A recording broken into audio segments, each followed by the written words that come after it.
The night before my wedding, I received a wedding dress that didn't fit my body. Tiago, who had been my boyfriend for 7 years, snatched it from my hands with a look of displeasure and said indifferently, "It's not for you." The next day, his childhood friend Amanda tried on the dress, and it fit her perfectly. While watching her affectionately, Tiago said to me without even turning his head, "Don't blame her. She just likes wearing beautiful clothes." After that, he didn't even come home on our wedding night. So, I went to the hospital to abort the fetus in my womb and called the HR department of Tiago's competitor, Marina, and accepted their offer. "Marina, I'll be starting work next week," I said after pressing the send button. I felt relieved. Meanwhile, Tiago didn't come home for an entire night and only sent me a message as if he had just realized he still had a wife. "Tiago, are you awake?" Without receiving a reply, he sent another message. "Amanda stained the wedding dress yesterday.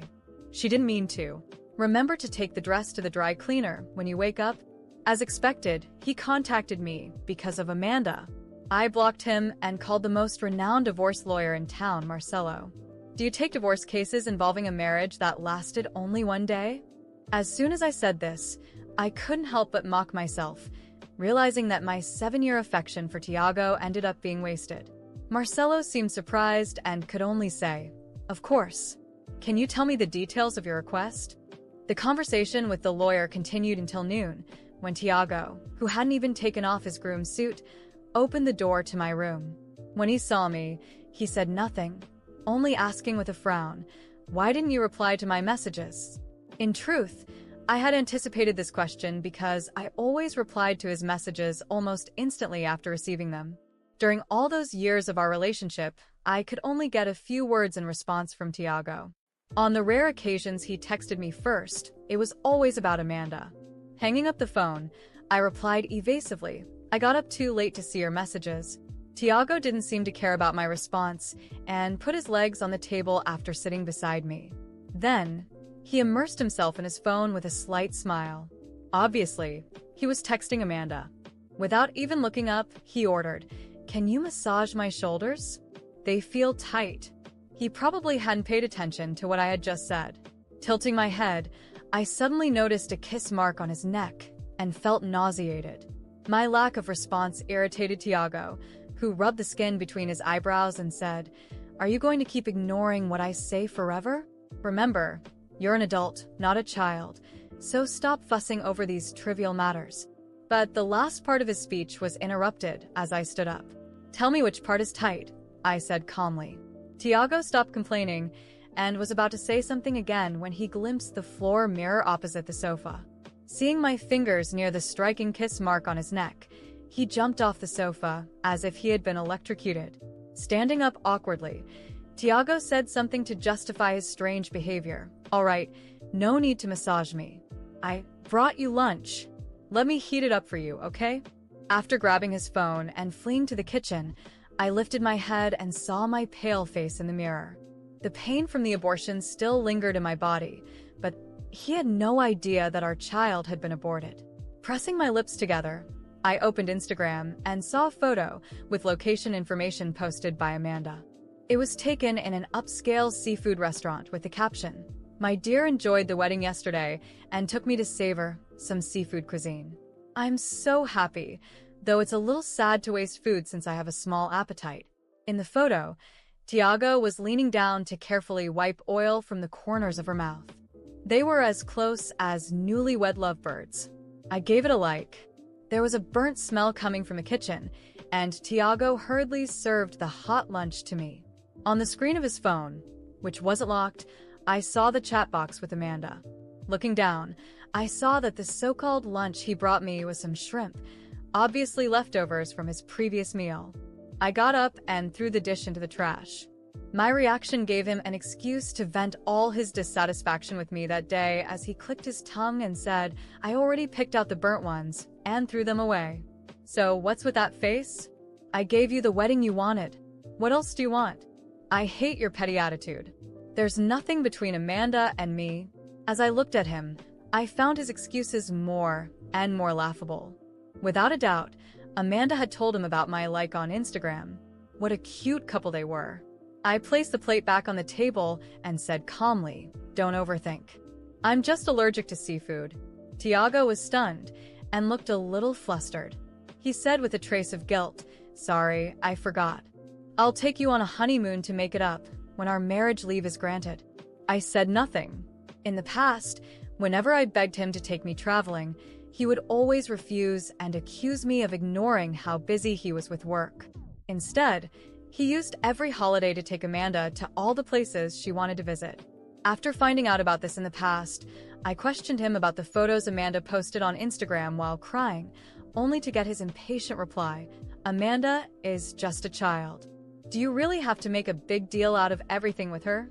Yesterday's wedding wouldn't have happened if I hadn't almost knelt in front of him. All the guests could see that I wasn't the protagonist of that wedding. In the past, I would have made a scene, demanding an explanation from him through tears.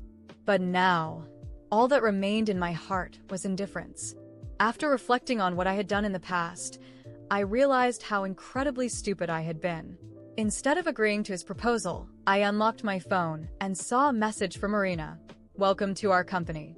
You can start working anytime in the next 2 weeks." I couldn't help but smile and immediately replied, "Okay, I'll be there next Monday."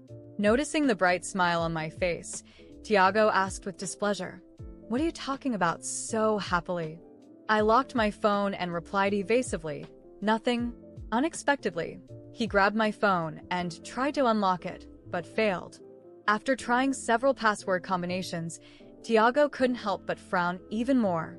That was because all the passwords for all my apps used to be his birthday. The message I hadn't replied to, along with my unusual attitude toward him, made Tiago suspicious. He threw my phone on the sofa and tried to ask casually, "Why did you change the password?" Picking up the phone, I replied calmly, "Nothing in particular. I just wanted to change it." Tiago opened his mouth, but eventually said nothing. Later, he took me out for dinner. When I opened the passenger door, a cute note was attached to it. It said, "The exclusive seat of Princess Amanda." I was about to slam the door when Tiago grabbed my wrist and explained with an embarrassed expression, "Amanda put it there as a joke. You can take it off if you don't like it." His behavior was hilarious to me. If he truly cared about how I would feel seeing that note, he wouldn't have allowed Amanda to put something so provocative there in the first place. Deep down, he preferred Amanda over me. I shrugged indifferently to show I didn't care and walked past him to the back seat. However, as soon as I sat down, I felt something hard against my hip. I reached out and picked it up. Inside the circle of a diamond ring, the initials AM were meticulously engraved. I knew it was Amanda's name. Before I could take a closer look, Tiago hurriedly stretched out his hand to grab it. Amanda must have dropped it in my car. I'll take it to her at the office tomorrow. While saying this, Tiago watched my expression with evasive eyes to see if I was upset. My calm face eased his concerns. I realized it was the best-selling model from a renowned wedding ring brand, which allowed a man to purchase only one ring with his ID. The brand strongly promoted the idea of eternal love and loyalty, something that had always deeply attracted me. However, when I had gathered the courage to ask Tiago about buying the rings, he responded with mockery, "You can't see the trap of formalistic consumerism? You're so dumb and hopeless." Burying the hurt deep in my heart, I convinced myself he was just an overly pragmatic man. Even at the wedding, I wore the simple ring he had bought from a street stall years ago. Now I discovered that I did have a sense of ceremony. He just preferred to share it with someone else. I could imagine the passionate sex in the back seat, so wild that it made Amanda drop the ring. But it didn't matter to me anymore. During dinner, Tiago noticed that I had taken off our wedding ring. When he finally looked up from his phone, as expected, he questioned me about it. I replied indifferently, without even raising my head, "Oh, I must have lost it. It's nothing important anyway, isn't it?" Hearing this, Tiago locked his phone with a troubled expression. The thought that I might care about the ring in the back seat led him to explain, "Amanda begged me to buy her that ring when we went shopping. I couldn't break her heart, could I?" I looked at him and said, confused, "And what does that have to do with me?" The completely different attitude he had toward me and Amanda had caused countless arguments between us. His initial indifference and later indiscriminate insults had shown me who he truly was. Now, I just felt he was interrupting my meal. After dinner, Tiago insisted on taking me to a mall to choose a new ring. Despite my repeated refusals, he kept insisting on buying a new one while I sat in the car, passing the time by looking out at the street. The sky thundered, and the next second, it started pouring rain. That was when Tiago's phone rang. The ringtone didn't match his style at all. Obviously, it was Amanda, as that was her specific call ringtone. This reminded me that, last month, he had yelled at me just because I accidentally touched his phone. I was 2 months pregnant at the time. When he shoved me to the ground, a sharp pain struck my womb, and I almost miscarried. Facing my pain, Tiago slammed the door and went out to take Amanda to buy the snack she suddenly craved. Remembering the past, I couldn't help but clench my fists. As expected, Amanda's cries came through his phone. "Tiago, it's thundering. I'm so scared being home alone. Can you come over?" He immediately pulled the car over and, eager to get to Amanda, said without any guilt for me, "I have something urgent to do now. It's not far from here. Just pick the ring you like by yourself." I was left standing in the pouring rain. Looking at the road signs, I realized the nearest mall was a kilometer away. Then I received a message reminding me to accept the money Tiago had transferred to me for the ring. With a sneer, I transferred the money back and took a taxi home. When I arrived home, still drenched, I received a message from Amanda that she had mistakenly sent to me. With an ironic smile, I returned the money and took a taxi home. When I arrived, still drenched, I received a message from Amanda, sent by mistake. It was a picture of her on Tiago's couch, wearing one of his shirts, with a caption that read, "Thank you for always taking care of me, love. You're the best." My stomach churned. It wasn't just her audacity, but the fact that I knew Tiago had been with her while I stood in the rain, alone, trying to piece my life back together. For a moment, I gripped my phone tightly, contemplating my options. I could ignore it and pretend I hadn't seen it, but the thought disgusted me. I had spent far too long accepting Tiago's disrespect. Instead, I decided to respond. "You sent this to the wrong person, Amanda. What a shame. Enjoy it while you can." I sent the message before rationality could stop me. I sat on the couch, still soaked, too exhausted to change clothes. My mind was flooded with humiliation, rage, and a growing determination to do something. I couldn't continue being Tiago's doormat. He had reduced me to a shadow of the person I used to be. I picked up my phone again and found the last message from Marcelo, the lawyer. "Can we speed up the divorce process? I'm ready to get this done as soon as possible." I had barely sent the message when I heard the door open. Tiago walked in, his suit still damp from the rain, his expression irritated as if I were the one responsible for all his troubles. "Why didn't you wait for me at the mall? I gave you money for the ring." He looked at me with disdain, but something in my expression seemed to unsettle him. For the first time in a long time, I didn't cower. I stood up, still holding my phone, and replied in the coldest tone I could muster, "I returned the money. Tiago, I don't need anything from you." He scoffed, throwing his keys onto the table. "You're overreacting. Amanda is just a friend. You know that." I couldn't help but let out a bitter laugh. "A friend? Is that what you said every time she invaded what should have been our space? Is that what you said while you wiped her mouth on our sham of a honeymoon, or when you bought her a diamond ring while giving me a street vendor's trinket? And now? Are you still going to pretend she's just a friend when I see her wearing your clothes on the couch we paid for together?" Tiago paled for a moment, but quickly regained his composure. "You're imagining things. It's all in your head." He walked toward the bedroom, dismissing my words entirely. I followed him, unable to hold back. Imagining things? Was it my imagination when I almost lost our child because you thought it was more important to take Amanda for a snack? Was it my imagination when you didn't even bother to ask how I was after I lost the baby? No, Tiago, I'm not imagining anything. I'm just done being an idiot. He stopped and turned to me, his eyes narrowing. You always make a big deal out of everything. Maybe that's why Amanda is so much easier to deal with. Those words were a knife to my chest. It wasn't just the pain. It was the confirmation that he had never valued me. I felt tears threatening to spill, but I refused to let them fall. Instead, I took a deep breath and replied, "You're right. Amanda is easier because she has no dignity. She's content with leftovers, with scraps. But I refuse to live like that. Consider this the end, Tiago. I want you out of my house by tomorrow." He laughed, incredulous. "You don't have the guts. Try doubting me one more time." I shot back firmly. I grabbed my phone and started dialing the police. He saw my actions and, for the first time, hesitated. "You're really serious about this, aren't you? More serious than you ever were about our marriage." Tiago stormed out of the bedroom, muttering, but not before saying, "You're going to regret this." That night, I locked the bedroom door and sat on the bed. I couldn't sleep.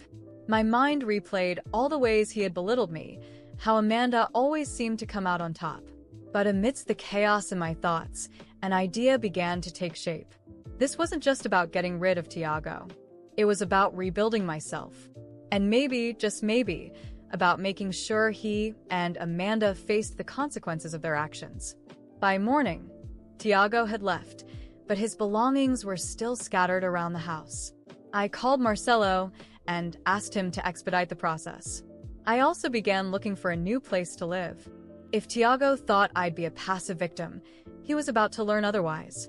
Before heading to work, I received a notification from Amanda.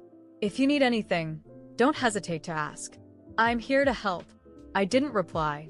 I saved the message. Something told me that one day, I'd use it against her and Tiago. It was only a matter of time. I knew the end wasn't just for the marriage. It marked the beginning of something far greater. Tiago and Amanda couldn't walk away unscathed, leaving behind a trail of humiliation and pain. What they had done to me wouldn't be erased, but I made sure every choice they made from now on came with a price. The next morning, I began preparing. First, I called Marcelo and requested not only to speed up the divorce, but also to include a clause ensuring Tiago would have no claim to the house. With all the evidence I had, messages, receipts, and even photos of Amanda in my home, Marcelo assured me the law would be on my side. This was just the beginning. While packing some belongings, I stumbled upon a box of Tiago's old documents. Among overdue bills and forgotten papers, I uncovered something revealing. He owed a significant amount in personal loans and was behind on payments for a car he had secretly financed. Amanda, of course, probably had no idea. This gave me the perfect idea. I decided to dig deeper, and with the help of a mutual contact, I discovered he also had debts tied to a small business he had opened with Amanda, a cafe that, as it turned out, was barely staying afloat. Armed with this information, I acted calmly and strategically. I called his creditors and anonymously informed them that Tiago was in the middle of a divorce and likely unable to meet his obligations. I didn't need to make anything up. The truth was enough.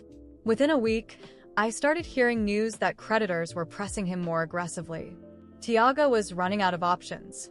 Meanwhile, the message Amanda had mistakenly sent me finally found its purpose.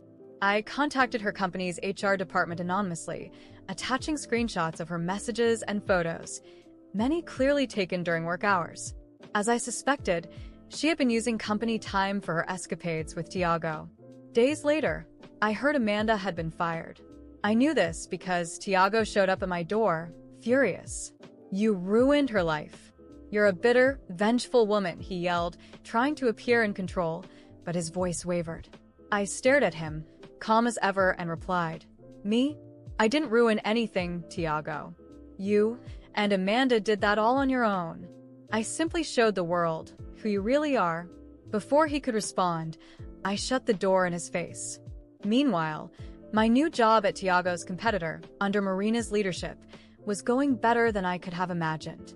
Not only was I valued, but I also knew his company was beginning to lose clients. I didn't lift a finger. Tiago's arrogance and incompetence were catching up with him. Over time, rumors of his poor management began to circulate, and Marina informed me that several of his major contracts had been canceled. The cherry on top came a few months later.